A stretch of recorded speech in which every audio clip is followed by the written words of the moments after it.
Сәлем достар, бүгін сіздермен гүл қуырдақ дайындаймын. Жасау жолы өте оңай, бірге жасап көріңіздер. Ең алдымен етімізді қуырамыз. Одан соң үстіне туралған жуамызды саламыз. Ет пен пиязды астын жай отта 10-15 минут қуырамыз. Енді жұқа етіп қамырымызды жаямыз. Қамырдың құрамын описание бөліміне жазып қойдым. Қамырды барынша өте жұқа қылып жаямыз. Дайын қамырдың бетіне өсімдік майын жағып шығамыз.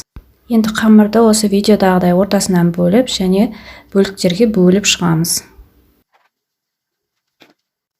Әр бөлікке күштен өткізілген сәбізімізді мына видеодағыдай етіп орналастырып шығамыз. Жиек-жиектеріне орналастырамыз. Қараңыздар, осылай видеодағыдай роза гүл тәріздес қылып барлығын орап шығамыз. Мінекей қабаттаймыз да және дөңгелентіп гүл тәріздес қылып орап барлығын орап шығамыз.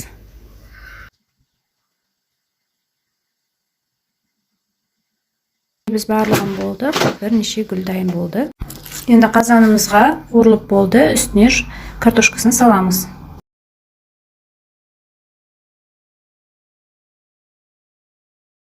Жақсылап араластырып аламыз, одан соң бетіне туралған сәбіздерімізді қойып шығамыз. Ең жоғарғы жағына жаңағы дайындаған гүлдерімізді бір-біріне тиіп қалмайтындай етіп орналастырып қойып шығамыз. Достар, ет пен пиязды қуырып жатқан кезде тұзын өзіңізге қалауыңыз бойынша дәмдеуіштерін қосасыздар. Енді тамағымыздың астына аздап су құйып шығамыз. Одан кейін бетін жауып, жарты сағатқа тамақты пісіреміз. Мінекей тамағымыз дайын болды. Сіздер де осындай қылып жасап көріңіздер үйлеріңізде. Рецепт ұнаса, каналыма тіркеліп, лайк басып, пікір қалдыруды ұмытпаңыздар. Сіздермен бірге болған Мақпал, сау болыңыздар.